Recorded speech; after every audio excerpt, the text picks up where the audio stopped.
આજના વિડીયોમાં આપણે આ પોટલી બટન કેમ બનાવવા કપડામાંથી એ જોશું, કેમ કે આ પોટલી બટનની ડિઝાઇન બ્લાઉઝ અને ડ્રેસમાં બંનેમાં બનતી હોય છે, તો બંનેમાં કામ લાગશે. તો ચાલો જોઈએ આને કઈ રીતે બનાવવા. તો પોટલી બટન બે રીતે બને છે. એક તો આ થર્મોકોલના બોલ મળે છે રેડીમેડ, એમાંથી પણ બને, અને આ કપડું છે એમાંથી પણ આ બોલ વગર પણ બને. તો આ બંનેના એક એક ફાયદો ને એક એક નુકસાન છે હું કહી દઉં, પણ વધારે પડતા સારા તો કપડામાંથી બનાવીએ એ થાય.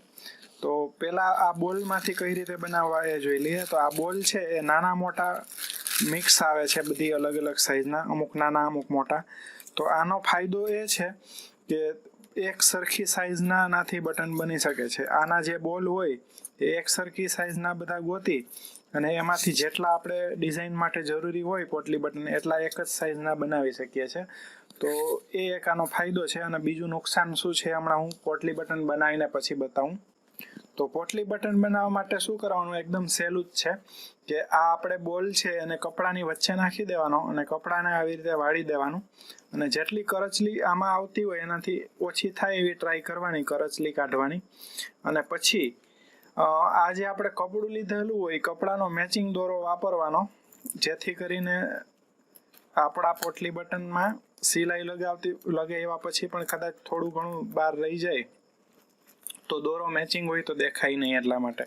તો આવી રીતે પહેલા તો જ્યાં બોલ ખતમ પૂરો થતો હોય ત્યાં થોડા દોરા વીંટી દેવાના અને પછી થોડા દોરા આ સાઈડ વીંટી દેવાના, જેથી કરીને આપણે લગાવવામાં સહેલું પડે. તો આવી રીતે થોડા દૂર સુધી. તો આવી રીતના આમ શું કહેવાય, આ દોરો વીંટી અને પછી આને કટિંગ કરી દેવાનું. તો આ પોટલી બટન બની ગયું. આ એકદમ સહેલું છે. તો અને આમાં એક સાઈઝને એક જ સરખી સાઈઝના બની જાય.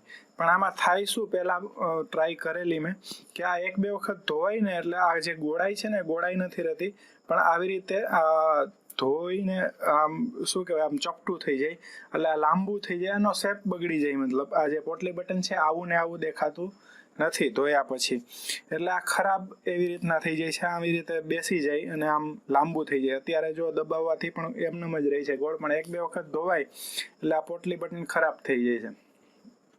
તો એક વખત જ પહેરવું હોય તો આનાથી બનાવી શકાય, એક બે વખત, પણ જો લાંબા ટાઈમ માટે કરવું હોય તો આનાથી ના કરાય.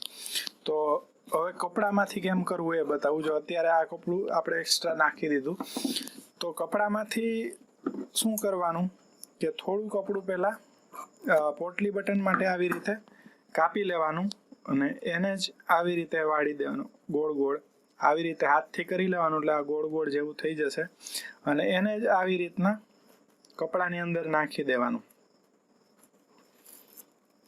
અને જેટલી સાઈઝનું બનાવવાનું હોય આપણે નાના મોટું, આ જો કપડું ઓછું પડે છે તો નાનું બનશે, તો આપણે વધારે મોટું બનાવવું હોય તો થોડું કપડું ઓર વધારે કાપી લેવાનું, અને નાનું બનાવવાનું હોય તો કપડું ઓછું નાખવાનું. મતલબ જેટલું આપણે સાઈઝ જોતી હોય નાના મોટી એ પ્રમાણેનું પોટલી બટન માટેનું કપડું કાપી અને અંદર નાખી દેવાનું. અને આવી રીતના આને પણ જેવી રીતના આપણે આ બોલનું બનાવેલો છે પોટલી બટન એવી જ રીતે સેમ જ બનાવવાનો છે. આમાં પણ કોઈ અલગ રીત નથી કરવાની.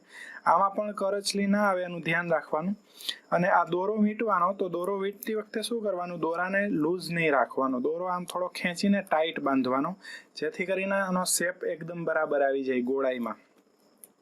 આને પણ એવી જ રીતે પછી દૂર થોડી દૂર સુધી મતલબ દોરો વીંટી દેવાનો, એટલે આ બી બની જશે. જો આ બી બની ગયું. અને આમાં શું ફાયદો છે કે ધોયા પછી આ આવું ને આવું રહી છે, આમાં બેસતું નથી અથવા લાંબુ નથી થતું, ચપટું નથી થતું, એટલે આનો શેપ આવો ને આવો રહી. અને આમાં નુકસાન આમ તો નથી, પણ નુકસાન એવી રીતના કે એક સરખી સાઈઝના બનાવવામાં થોડી તકલીફ પડે, કેમ કે અમુક વાર કાપડ ઓછા વધુ થઈ જાય તો થોડા નાના મોટા બની જાય છે આમાં કપડામાં. પણ આ કપડાના વધારે સારા, કેમ કે આ બનાવ્યા પછી આમને આમ જ રહે છે, આ ખરાબ નથી થતા એટલા માટે. તો આ એક બની જાય પછી શું થાય કે આ બીજું આપણે જે બનાવેલું હોય એમાંથી આ સાઈડમાંથી એક્સ્ટ્રા વધારાનું કપડું નીકળે આવી રીતે, તો એને આપણે કટિંગ કરીને એને જ બીજા પોટલી બટનમાં વાપરી દેવાનું. આ ગોલ્ડનમાંથી બનાવ્યું, પછી આવી રીતના આ લાલ કપડું છે તો લાલ કપડું મતલબ કોઈ બી બીજું કપડું છે તો એમાં પણ આવી જ રીતે કરવાનું.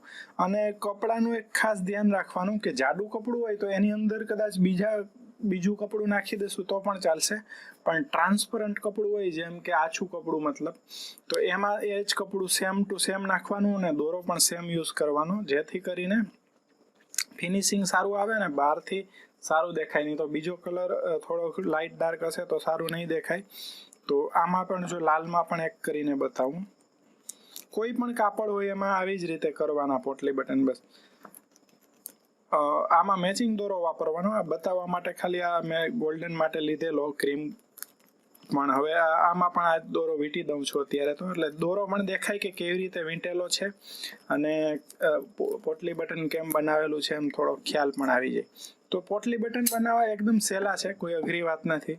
તો જો આ બની ગયું પોટલી બટન ગોળાઈ વાળું. આમાં જેટલી કરચલી ઓછી આવે એટલી ટ્રાય કરવાની. તો આવી રીતના બધા પોટલી બટન બનાવવાના. બીજું બી કાપડ છે, જાડું કાપડ હોય તો એની અંદર ઓછું કાપડ નાખવાનું, આછું કાપડ હોય તો એમાં થોડું વધારે નાખવું પડશે. તો આવી રીતના સહેલાઈથી પોટલી બટન બની જશે. તો આના પછીના વિડીયોમાં આપણે એક બ્લાઉઝની પોટલી બટનની ડિઝાઇન પણ જોશું. તો આ વિડીયો તમને કેવો લાગ્યો એમને કમેન્ટ કરીને જરૂરથી કહેજો. સારો લાગ્યો હોય તો લાઈક અને શેર કરજો, અને હજુ સુધી અમારી ચેનલને સબસ્ક્રાઇબ ના કરેલી હોય તો સબસ્ક્રાઇબ કરી લેજો.